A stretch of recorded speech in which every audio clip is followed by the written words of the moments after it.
You are watching episode 75 of the Unnecessary Nonsense podcast. After a brief hiatus, we're back, so we find out what's going on with Dave, because he's been standing in that pose this entire time. Why? Find out after the song plays. Also, we'll be talking a little bit of MLB, but mostly about the NFL, because there are teams who did things and stuff. More on that on the other side of this intro.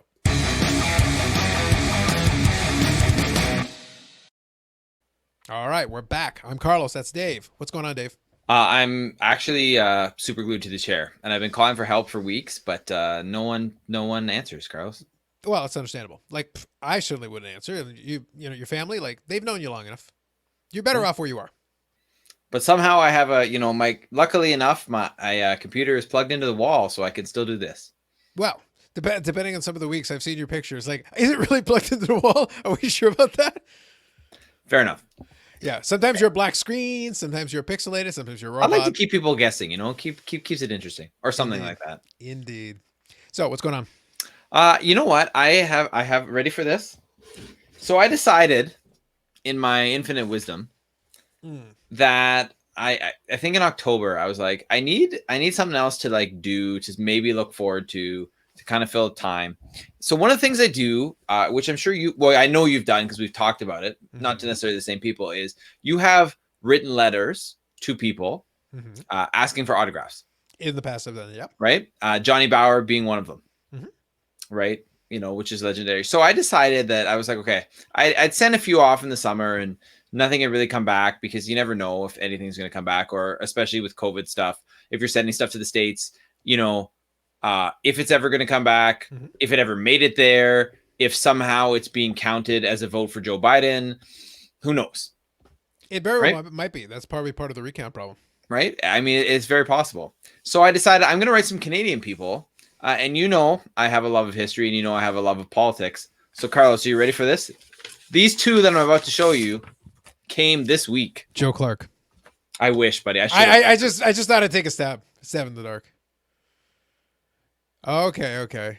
Yeah. Also, the frozen look he has on his face in this one. So that's Paul Martin. Yes, that's Paul Martin. But the frozen look on his face was basically his entire time as prime minister. That was like a live feed. That's actually a video that you're looking at from his time as prime minister. It's quite possible. I mean, it was a short-lived, prime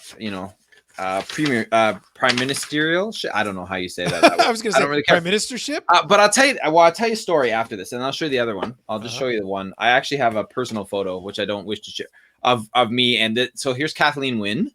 Okay. Oh, another tremendously popular individual. Yes. All right. And I'm not going to show it online because it's just a piece of paper that says with compliments of the premier. But I also have Doug Ford. That did not come. That came 2 weeks ago. But the Paul Martin and that one came. But it's interesting because here's the thing. So in order to get, well, let's put it this way. If you're a U.S. president, all U.S. presidents set up like an office, right, of their like post presidency. Yeah. Okay. To my knowledge, well, that is not a thing that Canadian prime ministers generally do. So Paul Martin did, and I wrote the office is in Montreal, and that's what I got back. Now, Kathleen Wynne and Doug Ford are still members of provincial parliament in Ontario. So I sent that off to Queen's Park, got stuff back that way. Right. I've also sent one to Trudeau. We'll see if that ever comes back. Well, I have it in good authority that when you get something back, you will get something back from Trudeau, but it will be a Johnny Bauer autograph. It's also possible because even Trudeau has a lot of them. It's like, or maybe it's like a selfie of him and some random person that he's just like, hey, remember that time we took this picture? I'm like, I'm not in that picture. But what if you zoom in on the background and it turns out you were? Well, you know what? Actually, funny enough story. It's quite possible because I believe there have been a couple of instances where I believe one I know for sure. The other one I don't know for sure, but possibly that I was in the same location at the same time as Trudeau. So it is possible. which increases the likelihood of my conspiracy that no matter what selfie he sends you, if you look hard enough, Where's Waldo style, you will find yourself in the background of the selfie. Which means Trudeau already knew what you look like. It's quite possible. That was the setup for that, Dave. Shut up. The moment was there. Don't ruin the moment. I thought you were gonna save it. You were gonna use that when we started talking about baseball. So No, what I did actually is I gave everyone a false sense that I was going to do it the first time, but then I did it the second time. fair enough. You got to fake them out a little bit. Fake them out a little bit, you know? So anyway, so the Canadian like ex-premiers and prime ministers don't set up office. So it's like, how do you find their address if there's not like a specific place? Like it's easy. I just send it to whatever the closest Tim Hortons is. Well, that's also quite possible. No, but I ended up sending a bunch of stuff to law offices because that's where they are. Okay. So I haven't got after they commit crimes. Please continue. Yeah. So I haven't gotten anything back from any of those people, but I will keep you posted. But it's interesting nonetheless when this stuff actually arrives. It's kind of fun. So that's been a highlight of otherwise slightly uneventful week. I gotta admit, like I've never this conversation is literally the problem with this country and with this world. Politicians are not celebrities. I don't want an autograph from them. The only time I want an autograph from one of these politicians if it's on a check. You owe me some money. You send the money. You sign that. I'll take that. That's where I want your signature. Put it on a check. Otherwise, I don't want your freaking signature. Just for the record, the going rate for that Paul Martin picture is about $9. Is that because the 8x10 itself cost 10 and it got devalued by $1? Is that what happened? Maybe. I see. Well, I look forward to the Trudeau selfie that you're hiding in the background of. So I do too. I do too. I think that'd be very exciting. Now I'm going to be disappointed if that's not what I get. Just saying. Think about it. But anyway, sounds good. So on my end, we talked a little bit offline. I won't reveal all the gory details, but it's basically been buried in work, partially of my own volition because I am preparing. Winter is coming. But Carlos, winter already came. No, winter is coming. In some cases, it's already here. Yeah, but this is like the Uber winter. This is like the other winter. So that's the one I'm preparing for. This one is like, yeah, it's winter. No. Fair enough. Yep. So otherwise though, things are pretty good. Been just trying to, at least around here right now, I got the under construction sign going because like it has been a reoccurring theme. Apparently my refrigerator decided to go in the fritz again, so I'm doing some repairs on it. So you I got the under construction sign. You have to like get the ice pick out and chisel it away? Yep. There's a problem. There's a serious problem there with the regulator inside of it.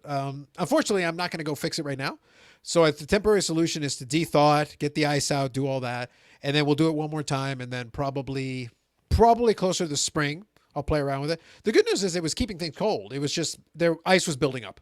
Yeah. And as I could see ice building up, I'm like, I better get rid of this. Nip this in the bud right now and deal with it rather than have a problem later on. Yeah, before it stops working and then... Yeah, it's a shame. But again, the good news is at your place, you could just leave things in the living room and they would remain cold enough.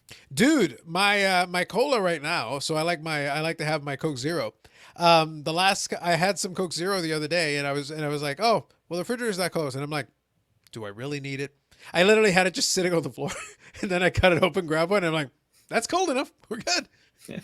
I didn't need anything. I was like, gotta love the ambient chill that is omnipresent in your house. On a related note, the ice cream also did not melt. No, I didn't have ice cream, but I probably could have. I probably could have. Just saying. All right. Now, I believe you had some questions for me related to the MLB. Just one, yes. Because, as I follow the MLB, so MLB is crying poor. Yes. Now, they did lose, $3 billion they lost? Or $6 billion they lost? Something like that. It's billions of dollars. Right? Okay. At least $3 billion. Sure. And, they played in similar circumstances, not entirely similar, because I was going to say to the NBA or all sports leagues, but the NBA did have part of their season where they played in front of fans before the pandemic really hit. So there is that point. Mm-hmm. But my question is, why is MLB not able to, sign free agents or, tender players or pay people what they've already agreed to, even though they have an option potentially, where it's really pissing off everybody and possibly decimating the sport to the point where people are there's rumors floating around about certain teams like Philadelphia trading, I think, Zach Miller, their second best pitcher, because he makes too much money and they're in dire financial straits. Whereas the NBA is like making it rain every day for every player. And, if you're like some middling guy, somehow, you're cashing in on this, even though there wasn't really a ton of free agents, big name free agents. That's next year, really. That's going to go down. But, there was a lot of trades. It was just crazy. The NBA went nuts, Yep. right? As we talked about on a previous podcast. Mhm. But the MLB is going nuts in the other direction. Why is that, Carlos? Well, really twofold. Like, so normally the temptation is for me to make jokes, and I will. Oh, believe me. I Please will. do. We do enjoy them. But no, in this case, it's really straightforward. It's like MLB can't contradict its own narrative. They're not going to pay anybody and then can then cry poor in the same sentence or in the same paragraph. It would make no sense. So the thing is, they got to sell off players. They got to do all these things.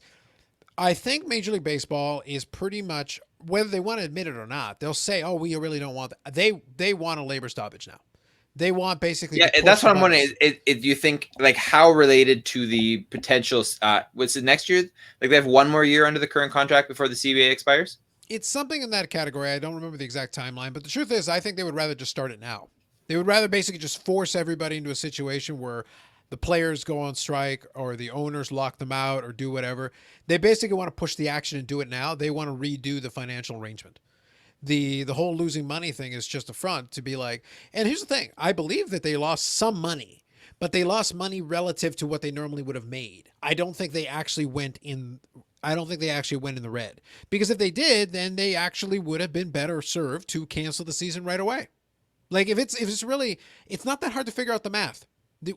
This is the operation cost. This is how much money we would make on TV by hosting these games. How does the math add up? If I make more money running the games, we run the games. If I make less money running the games than not running the games, we don't run the games. They ran the games. So, like, I'm not sure how else to convey that. As far as the NBA is concerned, their television deal is a lot bigger. And Major League Baseball should thank its lucky stars that its deal is as big as it is. Right now, the thing Major League Baseball has going for it is that it's got content. And a lot of these networks want live sports content. Correct. Because they can sell advertising, they can put eyeballs on it. But Major League Baseball's done everything it can to make the product less attractive. Let's make it so people don't want to watch it. Kids are not that interested. Like, you've been setting yourself up.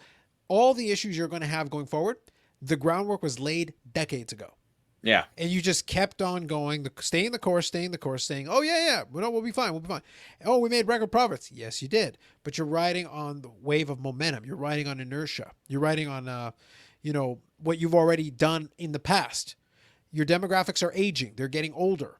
Some of these folks are going to watch baseball no matter what until they die. And when they die, there will be no one to replace them. So your numbers are not going to go up over time. They're going to go down. The NBA skews younger and also has a better international presence. They have other revenue streams. If they successfully embrace the international side of it enough, they could come to a day where, if the U.S. doesn't like a lot of the players protesting and doing all that, they could just have all their deals in Europe and in Asia and be like, okay, I guess we don't care about the United States anymore. Yeah. They'd rather have it all. But at the end of the day, there's more money out there than there's necessarily inside of the United States. Now, I believe they'll still have strong pockets that care about this sport, because football is going to have its challenges going forward. It's still extremely popular. If the day comes that concussions become an issue and you get less good players down the pipeline, that's going to hurt that sport.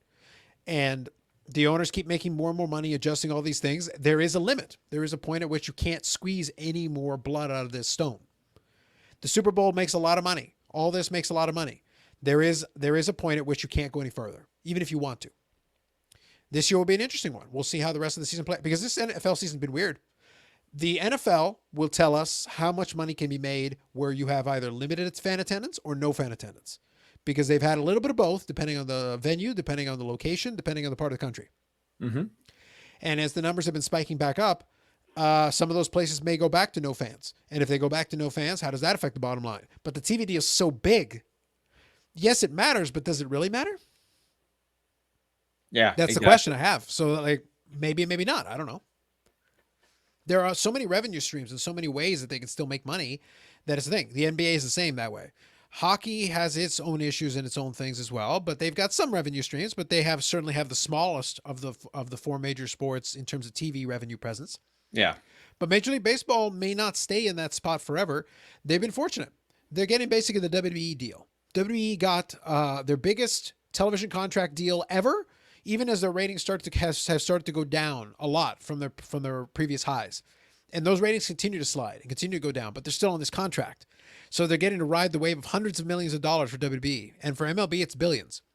So the question is, are those billions enough to offset the cost of not having fans in the stands? Right. That's the question. Yeah.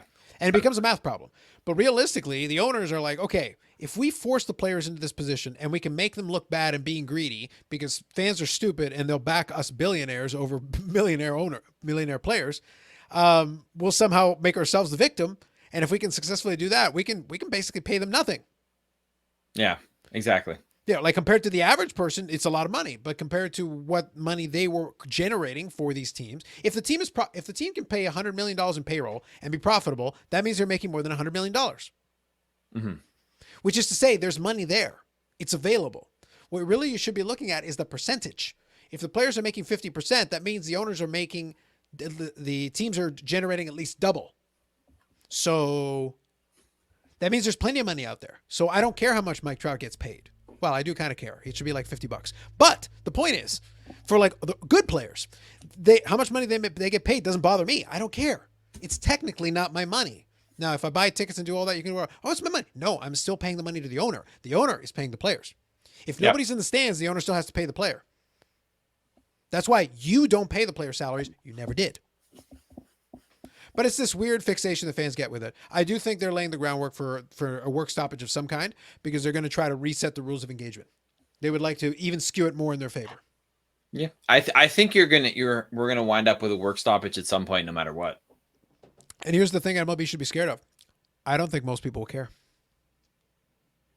You know I don't what? think it's really going to bother that people that much. You're probably right. We went the majority of the summer without any games. Did you notice? Did it matter?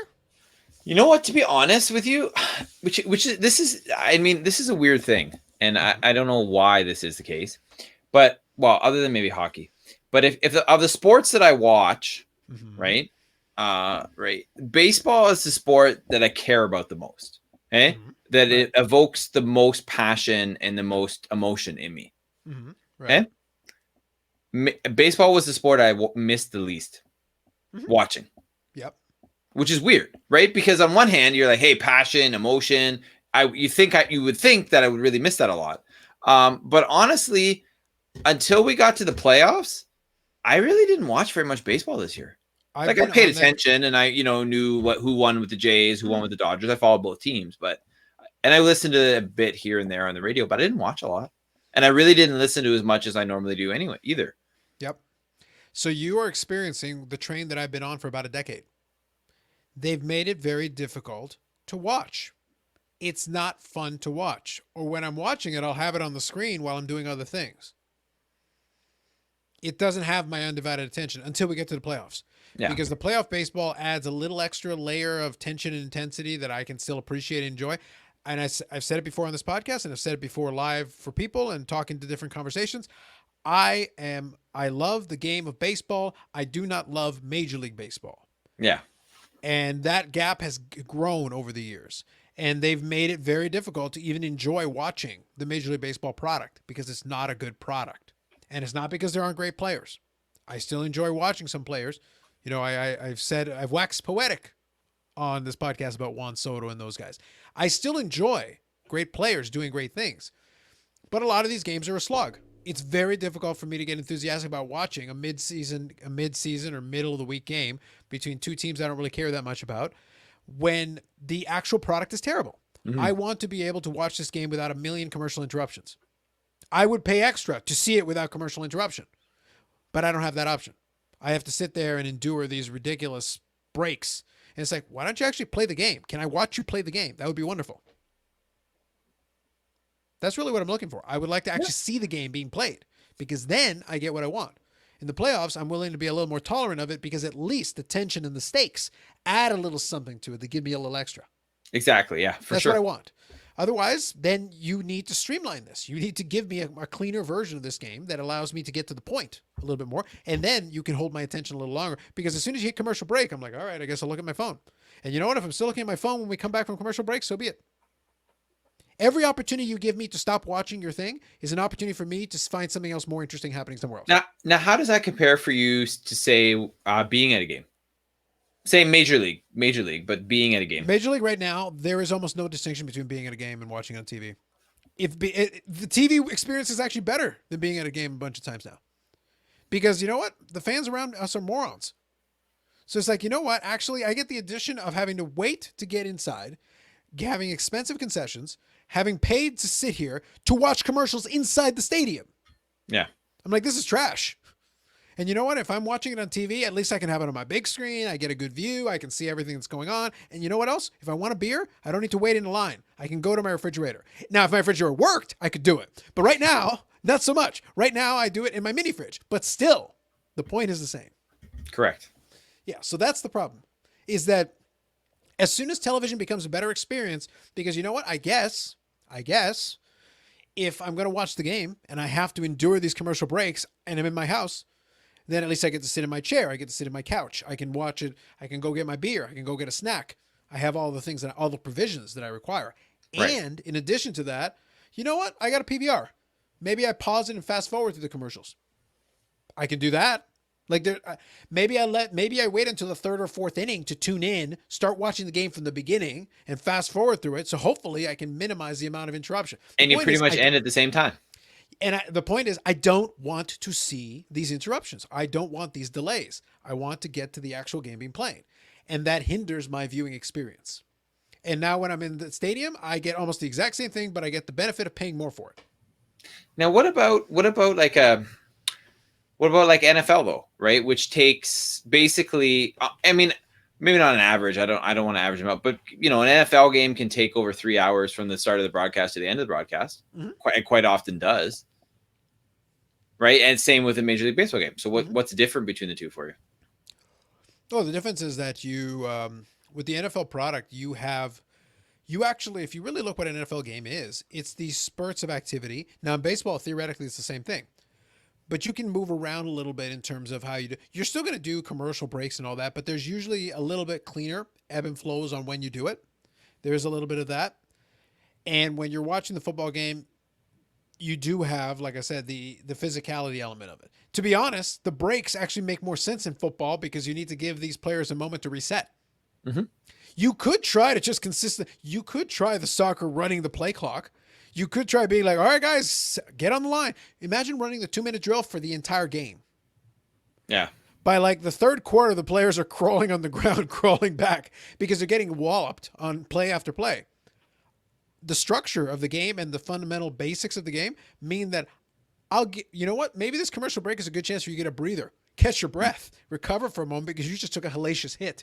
Let me give you a minute to reset and relax. Baseball doesn't require that. It doesn't require it. You could keep going. The players in the early 1900s and even into the 50s, you could run a 9-inning baseball game in 2 hours or faster. Yeah. So it means it can be done. Are you trying to tell me that these superior conditioned athletes struggle to get a game in under 2 hours? It's impossible? No, it's not. We put brakes on it. You try to do that with a football game. You try to intentionally finish a football game faster is because you're now killing these players. You're trying to kill them.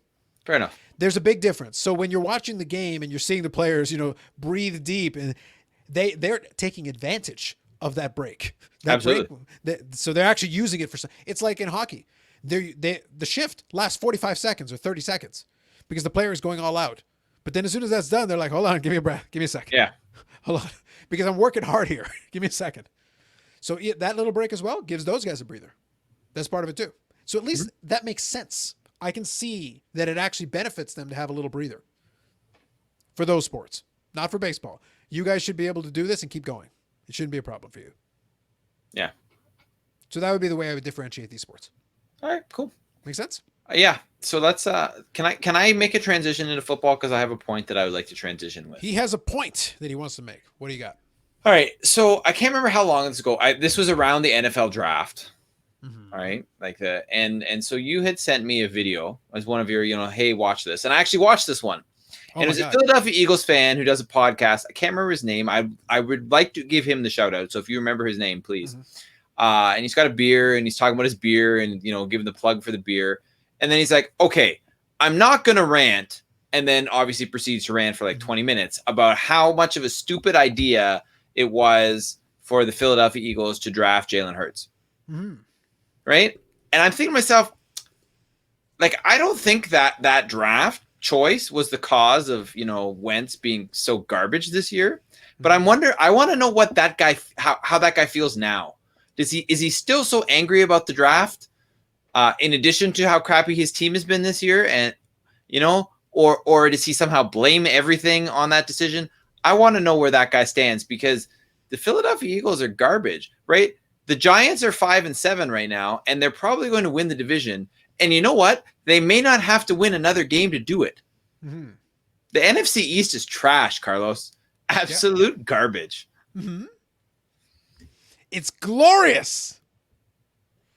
So good. Do you remember that video? Do you remember that rant? I do remember it. I'm trying to I was trying to see if I could figure it out here. I feel like maybe.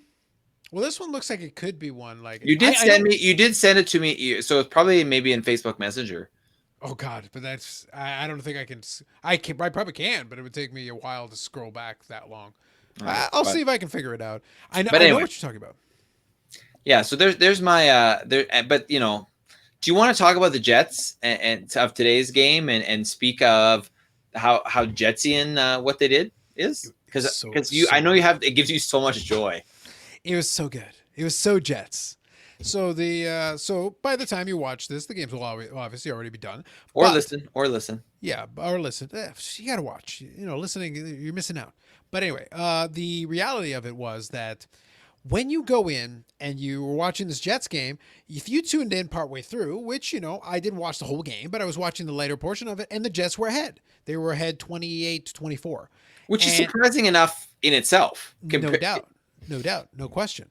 But the thing is, as they went forward, it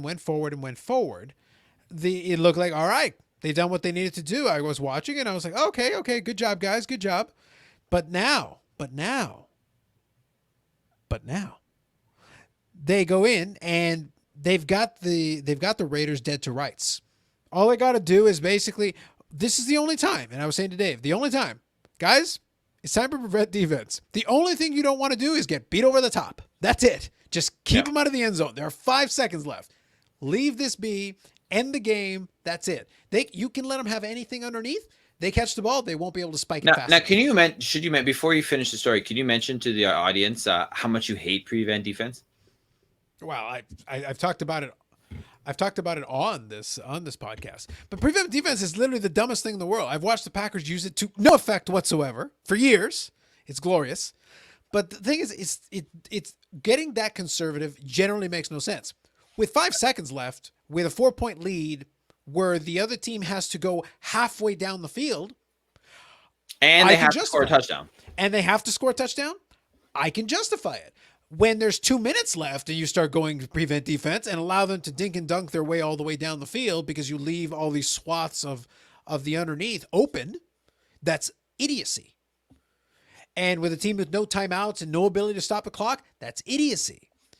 Or a team with no timeouts, you're again in a position where you just let the play underneath happen, let the play get completed, and then you're suddenly in that position. There's nothing they can do to stop you because they complete it and it doesn't matter. It does not matter at that stage. Yeah. There's not enough time left to get the ball in the end zone if you're giving them underneath. That is right. There's only literally one play left realistically, and as long as they complete that pass or run the ball or do whatever and it doesn't result in a touchdown, you win. So, of course, the Jets didn't do this. They let the wide receiver go and actually create separation. Yeah, and man coverage because they blitzed. Absolutely. And then Carr literally throws it over the top. A beautiful little. A nice. Give Derek Carr credit. It was a very nicely thrown ball. It was a nicely thrown ball that landed nicely, softly into the hands of the receiver who had created separation, who just waltzes into the end zone. I'm just sitting there like. What else can you do though, right? I probably would have been laughing too if I'd seen it live. It was magnificent, and even on the replay, it was still funny. It was still very funny. Well, and apparently I can't remember the name of the player, but some of the defensive players have spoken out about why they thought the blitz was a bad call, which it was. But here's the thing, man. At this point, how have they not fired Adam Gase? Like, that guy is not a good coach. Oh my God, dude. And hold on a second. Okay. Because here's the thing, right? right now, and this is hard to do, the New York Jets, or Jets, Jets, are making the Detroit Lions look like a model franchise. Why? Because now, granted, both teams have stuck with something way too long, seeing that it's not working, and the thing they've been trying to fix, the coach is not fixing. All right. But Detroit eventually realized, you know what, this is too toxic, and they fired Matt Patricia. Mm-hmm. Now, they pretty much know, hey, we're not going anywhere, right? They know that. But, you know what I mean? The culture change has obviously been immediate to some degree. And Detroit won today. I mean, they've played better since they fired Matt Patricia, because you know what? The players are a lot happier. Now, I sometimes I don't like the way these things go down with coaches and players, and how sometimes players just stop playing and whatnot. But from everything I've heard and I've read about Matt Patricia and the way he coached Detroit Lions, it was long time due. Well, Matt Patricia, the thing is, so let me add one piece of context. Mm-hmm. In my opinion, the problem with Matt Patricia is that he basically tried to be Bill Belichick without the credibility.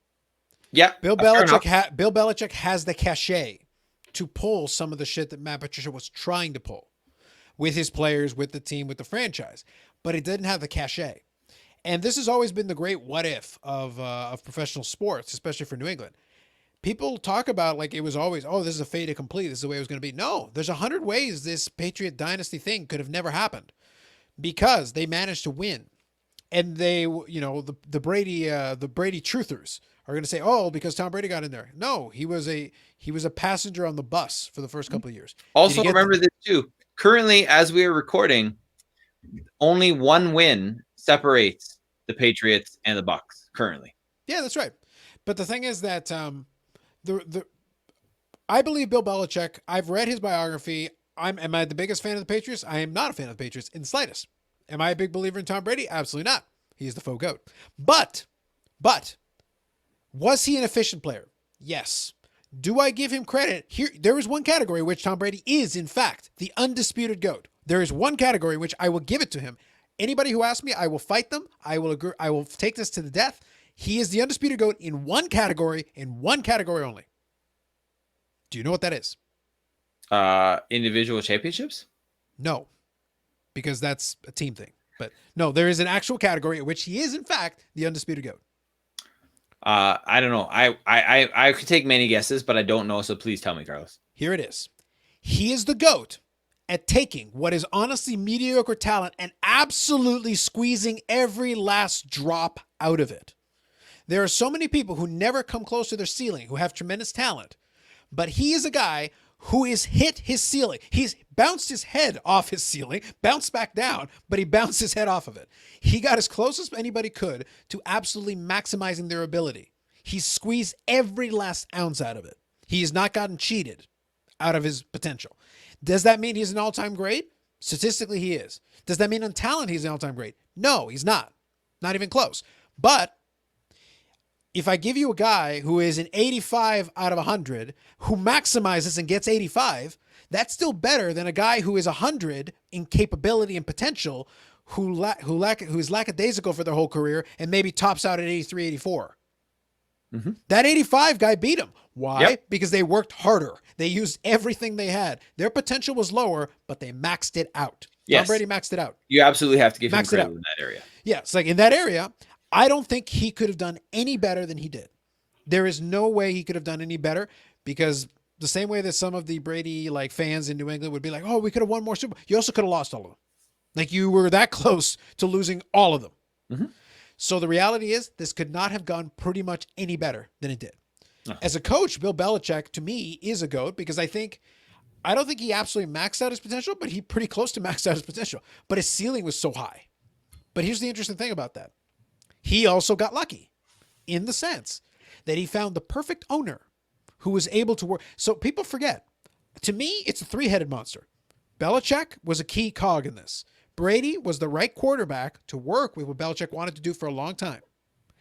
And the owner, Robert Kraft, when he wasn't getting, special treatment at spas, allegedly, when he wasn't doing that, he was the exact right owner, though, for Bill Belichick, because in a lot of organizations, Bill Belichick would have been fired before he ever got the chance to fully implement his program. And once he did, he had success. because the people who try to knock the guy, they go like, oh, he sucked in Cleveland. Everyone sucks in Cleveland. It's fair. It's the Cleveland Browns. Jesus Christ could come down and maybe he'd be 9-7. And we'd get fired. And we'd get fired. Several years ago, Cleveland was 10-6 and missed the playoffs. Correct. But the point is that, like, it doesn't matter. There's only so much you can do. Cleveland is not the situation. I'm not going to penalize him for Cleveland. and Cleveland almost Cleveland today too. Correct. So it's like you have to factor in everything. And also, like, at the end of the day, Cleveland went on to leave, became Baltimore, and won a Super Bowl. So timing is everything. Timing is everything. In Baltimore, and granted, when was their last season? 95 was their last season in 95. I think 95 is right. It might so have been basically, it took them moving and then less than a decade to win a Super Bowl championship. Yeah. And they have 2 now, right? Yeah, exactly. And the thing is, it's like, what's the difference? Well, the difference is they were operating much smarter when they got to Baltimore. They got the right people in place, made it work, figured it out. Well, it's a time and a place thing. Because the thing is, when you look at the success that New England has had, don't forget, Bill Belichick also buys the groceries. He's basically the general manager. So if you like what you saw there, Tom Brady cannot do it by himself. He never could. They built the right pieces. They built the right combination. Part of that is a good line. Who's in charge of that? That's Belichick. Tom Brady doesn't get to make personnel decisions.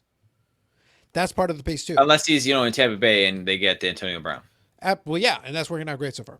But the thing is that when it comes to, though, the owner is also part of this deal. You have to have the right owner. You get a Jerry Jones in there who wants to interfere in what you're doing, you got a problem. Mm-hmm. Robert Kraft was, once they got to a certain point, and again, he was lucky. His timing was right. Because Robert Kraft could have abandoned ship early, and then you wouldn't have any of this. You would not have it. In the end, he decided to stay the course. He made a decision. That decision was crucial because he stayed the course. Belichick was allowed enough time to do what he wanted to do. Brady was the right guy to do what he wanted him to do, and he followed instructions very well for the early part of his career, and they got 3 Super Bowls out of that. Here's where that comes into play for the Patricia thing. Because they had that bought Bill Belichick years to rebuild, retool, and do this again. Because they didn't win another Super Bowl for a decade. They didn't. But he already had 3 Super Bowl rings with that franchise, and 5 in total. So he had bought the credibility required to give him time to reload and try again. In 2007, they came close. So the fact they got to another Super Bowl, it bought him more time to rebuild and try again. And then, through the power of medical science and, the TB12 method, medical science, Tom Brady was able to find a resurrection late in his career where suddenly he could win Super Bowls again. He did get lucky. Atlanta basically gave him one. But the point is that through luck. Basically, it was a silver platter. It was like, here you go. We decided we don't want to win. Well, did I ever tell you the marathon analogy? I don't think so. Okay. My favorite thing about that Atlanta Super Bowl, I was thinking about it in the time after, and I've decided this is my favorite analogy. That Super Bowl was basically like 2 marathon runners starting off. And one marathon runner getting off to a big lead, this Atlanta. Mm-hmm. So Atlanta is literally, in a marathon is like 21 miles or 24 miles or something like that. I can't remember. It's 42 kilometers, I think, is what it is. Yeah, so but it's 20 odd miles. It's 20 odd miles, yeah. So it's like Atlanta's running, and they're running an absolute perfect race. They're doing wonderful. They're doing great. And then they get to like the 20-mile mark or whatever, where the finish line is 500 meters in front of them. Okay. It's literally right there. You can see it. It's right there. And then they have a brain aneurysm and drop dead. Just have a brain aneurysm and drop dead. And the other runner, in this case, Tom Brady and the Patriots, are so far behind that by the time they get there to catch up and pass them to finish the race, all that's left is the chalk line. The body's been taken away. That's how far ahead they were. And they had to have a brain aneurysm and drop dead. And that was the only reason that the Patriots were able to win that Super Bowl. Yeah. That's fair. That's the analogy. It's an analogy, man. It's right there. It's like the body's being dragged away. It's like, we did it. We won the race. It's like, he's dead. He's dead. He could have rolled to the finish line. So good. 28-3. 28-3. But that's the thing, though, is that it's as much luck and circumstances as anything else. It's not just one factor. Every championship team has that happen. They get this lucky break. And I've used this analogy before in other things. Like when I was thinking about playing, like, if you're going to play in a poker tournament, here's the thing. Even if you're a good player, even if you're a mediocre player, even if you're a bad player, if you win a tournament, it doesn't matter how well you play. There's going to be about, if it's a short tournament, it'll be like 2 or 3. If it's a longer tournament, it'll be like a dozen times over the course of days, where you will have a hand where something happens and you're behind and you get lucky and catch up. And if those coin flips go your way, you win. And you could play hundreds of hands over that time, but it's those half dozen to dozen critical hands that just so happen to go your way that day that gave you the victory. You may not remember them, but then later on, if you go and look at it, it's like, oh, if I had lost that coin toss hand, I made a mistake. I actually misplayed this hand and it worked out in my favor and I eliminated this person.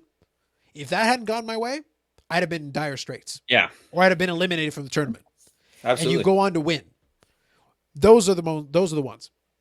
That Atlanta game had tons of those moments. If one more thing had gone Atlanta's way, one more lucky bounce, one more thing, they would have won. It didn't matter what the Patriots did. Didn't matter what Tom Brady did. It was irrelevant. But it didn't happen. It went the Patriots' way. And once it started to go their way, it started to avalanche downhill. Absolutely did. And that's the way it works. Atlanta still hasn't recovered. No. I mean, some wonky stuff they try to do today, but now, how do you like that for an entire segue we got off of the Jets game? It's great. I know. We just went on. And so, long story short, fire Adam Gase. Yeah. So one more thing I'll say, though, about that is that I'll send you a link to it. I've got my favorite YouTube channel right now, currently. It's the Salty Jets guys. and they even do a shtick now where sometimes one of them will dress up with like a horse head, the horse head thing. Yeah. Oh yeah. Yeah. And he'll pretend to be Adam Gase. So the other guy is interviewing Adam Gase and just, they're doing all the Adam Gase-isms from his press conferences and like literally not giving any useful answers, but they literally do that interview. They get a lot of viewers in that live stream now because there's a bunch of salty Jets fans that are like, you know what? This is the thing I need. I need you guys just railing on this garbage team so we can all have this moment. You need the catharsis, right? Correct. And I did find the rant. It took me a while. I had to scroll. So what's the guy's name? All right. That was from back in April 2020. So that's a big callback by you. Okay. So it was it was from Run It Back Philly. And the video is called Ranting About the Eagles Drafting Jalen Hurts in the Second Round of the NFL Draft. It is 8 minutes and 33 seconds. It's not too bad. I'm assuming this is the one we're talking about because it fits all the criteria. And I said, yeah. So I believe this is the one. Yeah, because I put underneath here. This has nothing to do with me, and YouTube randomly recommended it. I nonetheless appreciated it. This is a proper rant with shot at Booger included. Yep. Oh yeah, that was the one. Yep. That was the one, man. So there you go. Run It Back Philly. You can look that up on YouTube. It'll be from around April. Yeah, I'm gonna check it out, see if he's got any more, because I would love to know what he hears about now, especially since Jalen Hurts got in the game today, and quite possibly may start against the Saints next week. Yeah, that team's a disaster. The Eagles, I don't get them, but that like to your point, that entire division is garbage, actual true trash. Yes, it is impressive. Like on levels. Well, I don't know. Like I mean, the NFC West. If you remember, I think it was the Beastquake game, right, when they beat the Saints. Okay. Right when Seattle was 7-9. Yep. And they won the division. Okay. And hosted. That game was garbage. Like that division was garbage that year. But I feel, and maybe it's recency bias. I don't know. But I feel like this may be the crappiest, like top to bottom division ever. Yeah, I think so. I think that's fair. It's like basically, I don't know what deck. I think it was. I want to say it was like 2013, maybe 2000, maybe it was 2011. I don't know. But basically, they're like this NFC East is like NFC West from back then. Hold my beer. Yeah, and I will say this week. So let's talk about a couple of these other games because there's some other good stuff in there. Can we please talk about how the Young Goat King has not played? Because I have something I want to say about the Young Goat King. Yeah, it's an abomination that he hasn't played. Fine, we will. But before we do, let's take a moment and talk about the team that is on your shirt. Let's talk about them Saints. All right. So first, congratulations to Taysom Hill for throwing over 100 yards. That was awesome. And his first NFL touchdown. Oh, yes. It was glorious. As a starter. I think he's thrown, I don't know if he's, or maybe his first start. No, or maybe his first start ever. I don't know. But he threw 2 touchdowns today. He did indeed, and they managed to barely hold off the incredible Atlanta Falcons. But they got to 10-2 and have locked up a playoff berth. So that's First team in the NFL to officially lock up a playoff berth. Yeah, which tells me this year these teams are trash. Like, you know what? The whole league is trash. Well, what does that tell you though? Pittsburgh hasn't lost a game, right? And yet somehow they haven't locked up a playoff berth yet. What? Like I said, this whole league is trash. None of it makes any sense. But nothing makes sense. No, absolutely not. But I was like, okay. So I will give credit at the very least. The good news here is that Taysom Hill's passing yards did almost triple his rushing yards. He had 83 rushing yards. He was second in the team to Kamara in rushing. So that's a thing, I guess. That is a thing. Yeah, that's yeah. Okay. Interesting. So that was kind of an interesting game. I did catch bits and pieces of that. The other one that I thought was interesting is I very much enjoyed. So I wanted to make sure I at least addressed it. I love how New England beat the Chargers 45-0. 45-0. Okay? Yep. Impressive, right? Okay. Very. Do you want to guess? Okay. Let's have a little fun. I'm going to do two things. Okay. Number one, I want you to guess. Jarrett Stidham got in the game. Cam Newton started the game, but Jarrett Stidham got in for some late action in the game late. All right. I'm going to give you an over-under of 20.5 yards. Do you think that Cam Newton was over or under 20.5 yards in passing yards of Jarrett Stidham? Jarrett Stidham threw 3 passes. I would say over, but it sounds like you're going to tell me it's under. Jarrett Stidham was 2 of 3 for 61 yards and 1 touchdown. Cam Newton was 12 of 19 for 69 yards and 1 touchdown. Wow. Cam Newton threw for less yards than Taysom Hill ran. And they won 45-0. That's the defense has come up huge. Damian Harris rushed for 80 in that game for New England. He outrushed both the quarterbacks passing.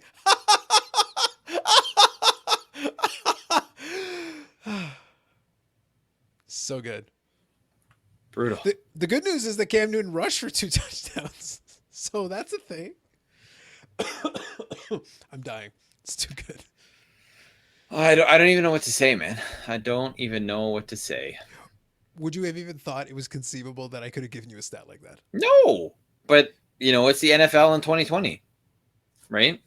I mean, it's the thing. The Saints tried to give the game away today.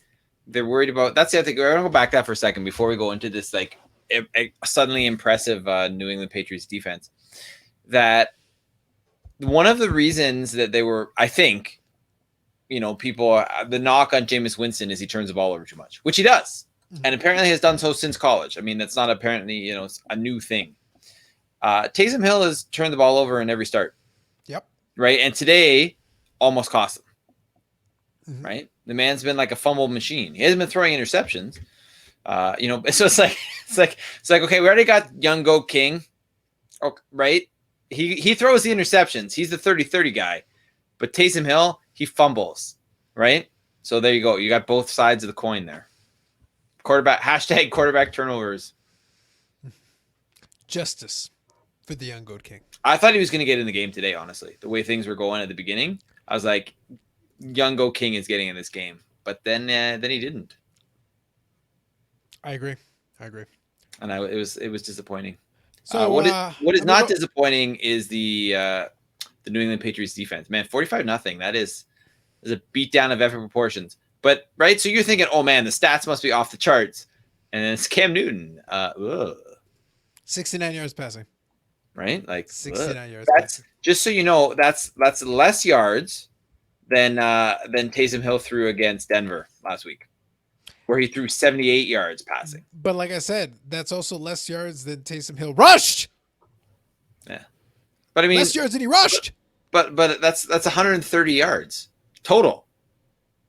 Yes, I'm aware. And it's not like their rushing was off the charts either, right? They had, as a team, they had over 100 yards rushing. It was a bunch of special team stuff. It just made me laugh. I was just like, okay. On a related note, another quarterback that outthrew Cam Newton, Colt McCoy. Oh, sorry. Can I just, before we get there, I just want to put the stat out because I like this stat. All right. So first of all, the punt returner's name for the New England Patriots is Gunnar Olszewski or Zuski. Okay. Gunnar, Polish last name. So I apologize for butchering that to any Polish listeners out there.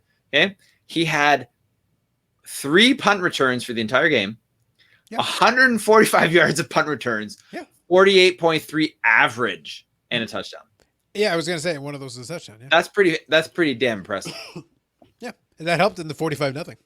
Yeah. That's wow. That is Gunnar, you the man. Well, I think the thing is that the basically this Patriots game was basically like, this is we're going to use everything else we have. Like, maybe that's the recipe for success. Who knows? I doubt it can be repeated, but you do have the evil genius Bill Belichick in charge. Nothing would give me greater joy than if somehow the New England Patriots make the playoffs with okay, so our plan is we're going to throw each of our quarterbacks, they're going to throw for less than 100 yards. And we're just going to we'll do this on defense and special teams. Somewhere off of this, and John Madden is like, wait. You're going to do this just on defense and special teams? What about offense? There's 3 things. Boom! And just his head explodes. Pretty much. Yeah. Pretty much. So, like I said, the New York Football Giants, defeated the Seattle Seahawks in an upset, 17-12, and Colt McCoy threw for a scintillating 105 yards passing, more than Cam Newton. Gotta love these low passing totals, though, eh? It's garbage. It's actual, goddamn. Good Lord. Yeah, it's brutal. Yeah. So, okay. So we already did the Jets game. Let me move on here. I want to look at this one. Okay, so this is another one. I'm just pulling up the stats as we talk through some of these games. We don't need to cover all the games, but I do want to talk about a few of these because they make me laugh. Yeah, for sure. Congratulations to Baker Mayfield on actually looking like an NFL quarterback this time around. They did barely scrape by. The first half of it. They did barely scrape by the Tennessee Titans, but there's 2 notable things in here. Number one, Baker Mayfield with that first half threw for 334 yards and 4 touchdowns. So basically, he threw for more yards than Jarrett Stidham, Cam Newton, and Colt McCoy combined. Wow. Woo! And more touchdown passes than all 3 combined. Woo! And he's still playing like crap for most of the year. Woo? Indeed. And they scored 41 points and barely scraped by the Titans, who scored 35. So 6-point victory. But the Cleveland Browns are 9-3. Yeah. Yeah. And they look playoff bound. This year's so weird. It is, man. The more you think of it, right? And the more, we talk about it, the more it's like, I don't know. I think I know who's really good. I'm pretty sure we can all agree that Kansas City is really good. I think until they get beat by Denver today, but later tonight. But the Saints look. I mean, the fact they've gone 3-0 with Taysom Hill at quarterback, their defense is playing really, really well. Mm-hmm. They've allowed 1 touchdown in the last 4 games. That's impressive, which may actually put them over the top. Who knows? Mm-hmm. The Saints love finding ways to really crush your soul crushing losses in the playoffs. So, there's still that. That is the thing. Yeah. All right. Pittsburgh's, undefeated, but somehow not convincing. No, not all. It's weird. Right. But apart from those teams, the thing is, I still think it's extremely feasible that Green Bay winds up with the number 1 seed in the NFC. But I'm also I don't know what Green Bay is.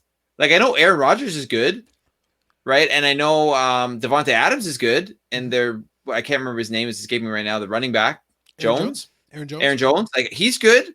So they have 3 good players. Mm-hmm. I don't know what the rest of the team is.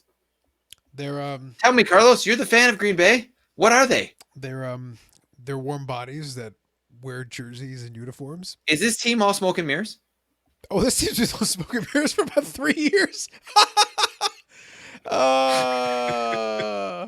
That's why I laugh. It's like I can't get excited about this. It's like I'm watching these guys play, and I'm like, I literally went with the +9 because I go, I could see the Eagles hanging in there. It's like, but Carson Wentz is playing like shit. Yeah, and they may have to put in Jalen Hurts. Yeah, and they're in that garbage division. Yeah. Also, on a side note, because reasons, and don't worry, because obviously this isn't going to much matter when people actually listen to this podcast.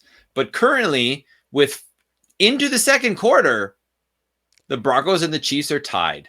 Yeah. Well, I'm about to cover a game here now, so we're going to talk about this one. This was a game where Jacksonville. So I'm going to so let's see, based on the schedule I'm looking here, I think there's two more games here that I want to talk about. So let's talk about these two, and then we'll talk briefly about the Denver, Kansas City, and then we'll talk about the ones that are upcoming. Okay. So this one I enjoyed as well. So the Minnesota Vikings barely scraped by past the 1-11 now Jacksonville Jaguars. And this was a critical situation. Because you see, had the Jets actually found a way to win a game and not give up a 46-yard pass with 5 seconds left, had they done that, they would have had one victory on the season, and suddenly the Jacksonville Jaguars are under pressure. Because could you imagine if they had won this game, and that's what causes them to lose out on the number 1 overall draft pick? Heaven forbid. The tank was in jeopardy.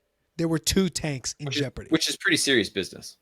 Dude, for these teams, the tank is the only thing left. But the Jacksonville Jaguars did make a game out of it. They did manage to scrape by to get into overtime, and they did lose to the Vikings on a field goal in overtime, barely being defeated. But a decent attempt being keyword for the 1-11 Jacksonville Jaguars was, the efforts of Mike Glennon, who was 28 for 42 for 280 yards, who also outthrew those 3 quarterbacks I mentioned earlier. Mike Glennon.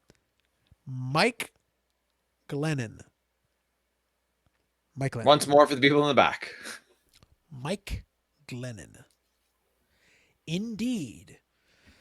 They're a 1-11 team, and they barely scraped by to win that. Like, okay, sure, yeah, Also, again, I don't know. I know Minnesota's not that good, but I'm not 100% sure because they sometimes they look good, and then sometimes there's today. Oh, dear heavenly Lord. Oh, my goodness. Just looking at this other one here. Amazing. Okay, so the Bengals played the Miami Dolphins. This is actually not the one I was going to cover, but I had now I'm fascinated by these stats. I'm just looking at them and I'm like, what other garbage quarterbacks outthrew the New England Patriots quarterback core? I just wanted to I have to know, what other garbage quarterbacks? Okay, so the Bengals had three players throw passes in that game, including Tyler Boyd, Ryan Finley, and Brandon Allen. So Brandon Allen was the biggest contributor. He did throw for a touchdown pass and interception. He also threw 11 of 19 for 153 yards. So he did outthrow both of the New England starters. Yep. So that's pretty great. Tua threw for 296 yards and a touchdown on 26-39 passing, but they scored a total of 19 points. But the Miami Dolphins are 8-4 because reasons. Yep. I don't know, man. I don't know what to say. It's NFL. It's weird, and yeah. Could you imagine if we tried to play the pool this year? I'm so glad we didn't. Yeah, like I don't even know what to say at that point. It's like we would need to get haircuts. We'd rip our own hair out. It'd be ridiculous. No, I'm glad I don't have. Well, I theoretically maybe have $10 invested in my fantasy league right now, which has gone to shit too. All of a sudden, it was like. I was great, and then I've lost 3 weeks in a row, about to be 4, it sounds like. Right? When, everyone continually vastly underperforms where they're expected to, and the team that I play vastly overperforms. Like right now, I'm scheduled to get 90 points, let's say. Mm-hmm. And when I last checked, the person I'm playing already had 91, and they're scheduled to get 130. It's like, what? Mm-hmm. Right. And you look at the list of players, and you're like, this no. Mm-hmm. But anyway, NFL football in 2020, everybody. Shall we move on to the games that have not yet been played? We will, but I need to cover one more. So the Jets one was fun. I enjoyed that. I got a kick out of it. This one was also fun because the Colts were taking on the Houston Texans. And the Houston Texans were driving down the field with the opportunity to take the lead and claim victory. They were actually right there. They were headed in that direction. And it could have been real interesting. So they were driving down, and they had made it to the Indianapolis 7. They were at the 7 with 1:28 left. Okay? Plenty of time. They're down by 6. They can make this happen. They can score this touchdown, tie this game, and an extra point. They're ahead.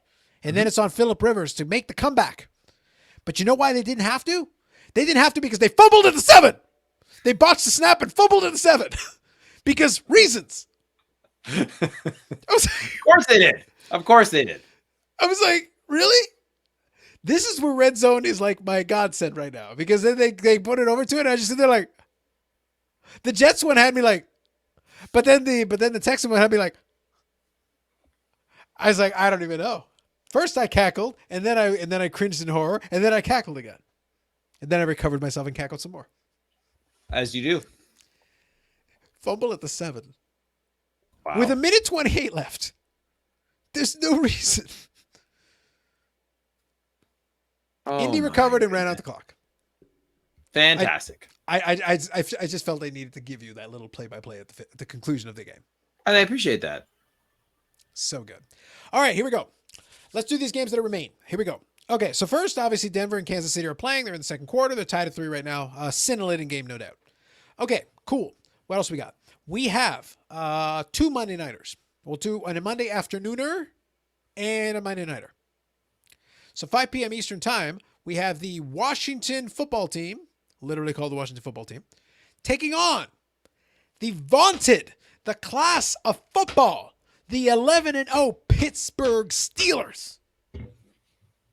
Like, does Pittsburgh kind of feel like to you that it's like they're going to go 16-0 and then like get blown out in the first playoff game? That's kind of how it feels to me. I don't know why. It just does. This Pittsburgh team, I'll give an actual comparison. This Pittsburgh team feels like the year after the Packers won the Super Bowl, and then they went 15-1. Except this team is like worse in every way. So it's like that, but they're worse. Yeah.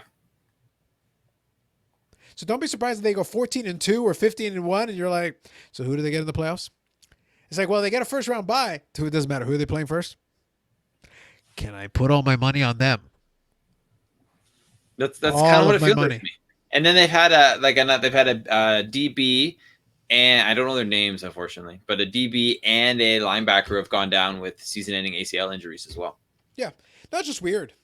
Like, Pittsburgh should win that game. Washington's kind of garbage.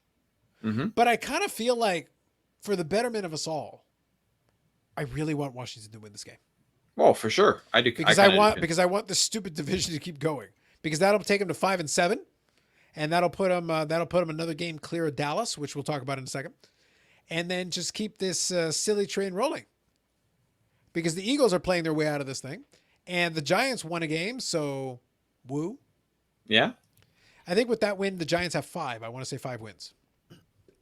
Yes, they're 5-7. So right now, I guess the Giants are in the driver's seat in the division. Wow. With Colt McCoy. Wow. Right? 103 yards. Colt McCoy. Yeah. I like it. I like it a lot. This division's stupid. Can we relegate an entire division? Can we just relegate can we bring in the soccer style relegation to the NFL, please? But I need to relegate an entire division. Like, all of y'all are out of here. Gone. Leave my lands. Yeah. At this stage, I'll relegate them, and I'll take the Western Division of the CFL. I don't even want them, but like, fine, we'll take them. Even Saskatchewan, sure. Even Saskatchewan, why not? Whatever. It's not like it'd be worse than this trash. It's so true. Good God. All right. So, second Monday nighter. The actual Monday nighter is your Buffalo Bills taking on the 5-6 San Francisco Giants. So, sorry, how did they become? How did they become my Buffalo Bills? They got to be somebody's. Fair enough. Hey, you know what? Josh Allen for the win, man. They're 8-3, could be going 9-3. I don't, it's in San Francisco. Well, no, it isn't. Right? The second team playing is the home team, isn't it? No, but San Francisco is not allowed to play at their home stadium because of they're playing in Glendale. Yeah, because of COVID rules. So it's a neutral site game. Well, that's critical right there. That's going to make a big difference. Also note that I said San Francisco Giants because I just decided to relegate the San Francisco. It's fine. They can go down too. Yeah, sure. Yeah, what? Bring in the other team. Is Buster Posey ready to play yet? Yeah, he can start. He can be quarterback. It'll be great. Right? They're just garbage. So I you know what I mean? Like, let's go Buffalo. Or, this game will make me want to shout. How about that, Carlos? Look at you getting the references in. Somebody special. All right. Last game on the docket for this week. The always exciting Tuesday night football.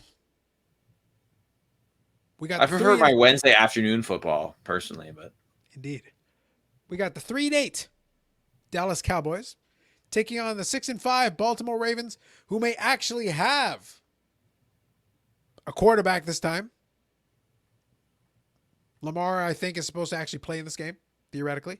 He is scheduled to play in this game, yes. Yes. Or eligible to play in this game, and they expect him to, yes. Yeah.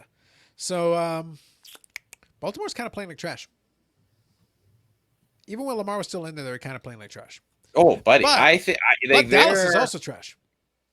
Yeah. So I feel like in the game of, trash pandas, I feel that the trash players from Dallas will be the ones losing this game.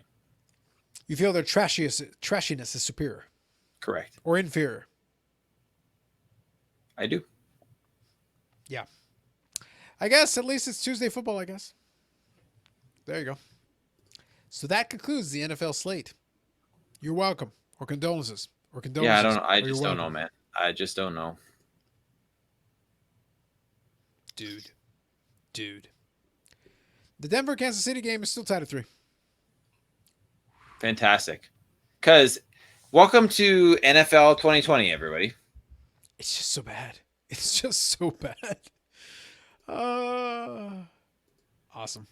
But yes, that's that's the NFL slate this time around. Also, can I ask you a question?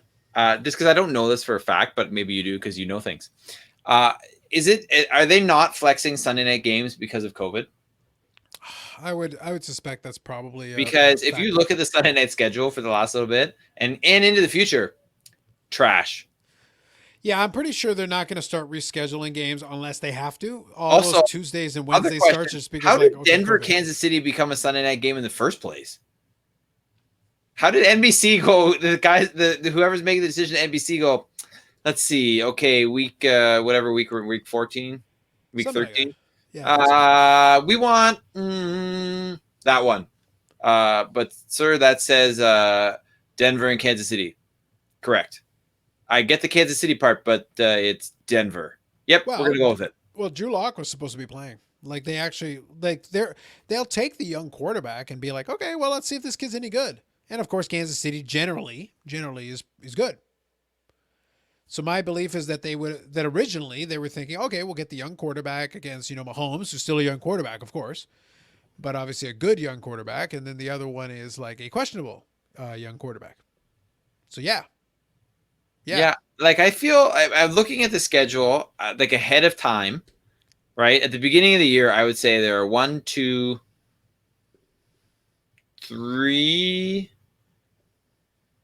4 games that I feel would have been better choices than this one to put on Sunday night. Well, in all seriousness, what would you consider to be a better game from this slate? This slate is kind of trash. Bills 49ers.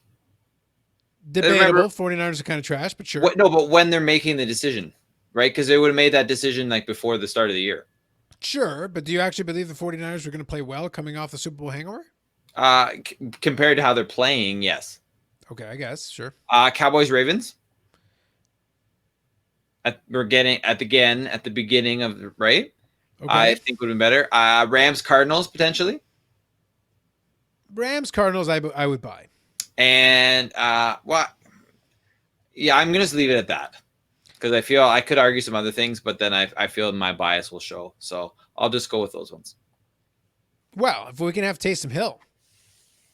But you didn't know you were gonna have Taysom Hill at the beginning. I mean, we were still thinking, hey, Youngo King. It is true. If we had the Youngo King, it would just be Monday night. It'd just be Monday nighters for the rest of the season. You got to show out. You got to show off the real goat, not the faux goat. It's true. I would relegate, Tom Brady to the 6 a.m. Sunday game. Do it. Yeah, just like, no, this is your slot now. But no one watch. Just stay there. It's Exactly. fine. Don't worry about it. Exactly. Can't we send you to London for the entire season? Just stay there. It's fine. Don't worry about it. Yeah. Giselle and the kids will love it. It'll be great. Exactly. So, anyway. Yeah. As we were talking, I just tuned in briefly to the Denver game, and Denver just peeled off a big run, and I think they might be in the red zone here. I'm just checking to see where they are. Ooh, red zone. It's like, we might have points. Oh my God, points. Dare we live the dream? Oh, they are in the red zone. Oh my God. Oh my God. And they're running the ball again, and still in the red zone, but barely move the ball. And that's your play-by-play. Woo. Thank you. So we shall see. Anyway, that is the NFL for this week. Tune in next week to a podcast to probably find more of the same, because NFL. Well, they're really, this is what's been interesting, is that we're at the time of the year where it's like, yeah, could I look at other stuff? Yes. What would you like me to discuss? So how about that WNBA? Feel free. No. I can. I'm not complaining. I'm not complaining. I'm just saying the NFL is so wacky and nuts, right? Like it's just what it is. Yeah, but it's also really the only other thing happening. True. Like the rest of it's in off-season mode, and they'll get back. Like don't you want to know what the Texans and Bears are going to do next week? Because we'll talk about it. Or, which I feel is probably going to be the best game of next week, Carlos, Cowboys Bengals. Ooh, be still. Or will the Seahawks lose to the other team from New York? Interesting. Very interesting. Okay, so all seriousness, let's ask 2 questions. Let me ask you this, and then we'll kind of close off on this. All right, sounds good. If you were to make a wager, and let's assume one of these things happens, which one do you think is more likely to happen? Okay. Given that they almost actually pulled off a win, do the Jets go 0-16, or do the Steelers go 16-0? Because again, the Jets almost pulled off a win against a legitimate team, and the Steelers are doing this with smoke, mirrors, magic trips. David Copperfield is doing an illusion right now. It's all happening at the same time, and I actually can't understand why they're winning games. I think the more likely thing to happen is the Jets going 0-16. Because if they can lose like the way they did today, and ownership has basically said, has basically given the vote of confidence for the rest of the season for the coaching staff, who's, responsible for some of these terrible, the blitz today is one of many avoidable, terrible play calls they've made, right? We're a shit team. We're not doing anything. We have a really good offensive lineman that we drafted. We think he's going to turn into a stud, but he's hurt his pectoral. He's kind of feeling it. Let's play him in a nothing game, and he got injured again. Now, does it make it kind of interesting that the Seahawks lost to the New York Football Giants? The Giants of Colt McCoy. Correct. They're playing the Jets next week. Yeah, I don't know, man. I don't know. It's possible, but I don't know. I just can't see it happening. I mean, it's totally possible. It may happen. I just don't see it. Yeah, I think next week is going to be fun because then the Steelers are playing the Bills next week also. Yeah, that's the Sunday nighter next week. Which should be a good game. That should be a good game. Does that mean the Bills get 2 consecutive Sunday nighters? No, the Monday nighter and then the Sunday nighter. Oh, right. Sorry. It was Monday nighter. Yeah. Okay. But so, I mean, that is potential. All right. Like, if the Bills win that game, I wouldn't be shocked. And then we can have on that Monday night, December the 14th. Get ready for it, everybody. Mark it on your calendars. We get the Baltimore Ravens taking on the Cleveland Browns. Yes. Or something like that? Yeah, sure. I have questions, is what I'm trying to say. I have questions. This is fair. Yeah. And the Packers are taking on the Lions. I'm like, ooh. I kind of want to look at that line again. Like, in advance, can you show me what that line looks like, just out of curiosity? Like, I'm just not a believer in the Packers. They just look so weird and out of whack. Yeah. Like, even in this game, it's like, yeah, you won. You needed a late touchdown and some weirdness late, and in the end, it worked out. Mm-hmm. I actually legitimately thought the Eagles were going to steal. I was sitting there going like, they could totally get a garbage time touchdown. Do it, Jalen Hurts. Do it. Get the garbage time touchdown. I believe in you. And they almost did. But then he threw the pick. And I was like, well, we tried. Well, we tried. Exactly. Anyway, the important thing is that we learned we established one important thing. The NFL schedule is messed up. This season is weird. This year is weird. We probably need to get out of it in order to move on from this. And the most important thing, the key to all of this, when we think back all the way to the beginning of the podcast when we talked about the MLB, is these words I want to leave you all with. See what that says? Everything they do is a cash grab. Hashtag capitalism. Yes. That's never not going to work. No, it always works. Well, also this. Dear God, why? Yes. Well, that's yes. Considering that one originated on this podcast, I feel it's a little better. Yeah. Well, I don't want to abuse Dear God, why? Because it fits in so many situations. It's true. It pretty much fits in every situation. Most of that NFL slate was Dear God, why? Most of it. Like, I could have literally just left it and up. Next week, too. And probably the week after that. I could literally have just left it on there. And it's like, what does Dear God, why mean? We're going to talk about the NFL slate now. We're literally just we're going to have playoff matchups, and we're going to be like, what? How the hell did this become a thing? Listen, I look forward in this year. It's in the year of our Lord, 2020. I look forward to your future Super Bowl champions. I'm calling for it now. Washington football team. Yeah. Yeah. Yeah. It's still technically in play, Dave. Congratulations, football team. Dude, that would be like the greatest sports moment of all time. It would be. You know what? I mean, honestly, if your team can't win it, right? You want the Packers to win. We know I want the Saints to win. But if it can't be our team, why not?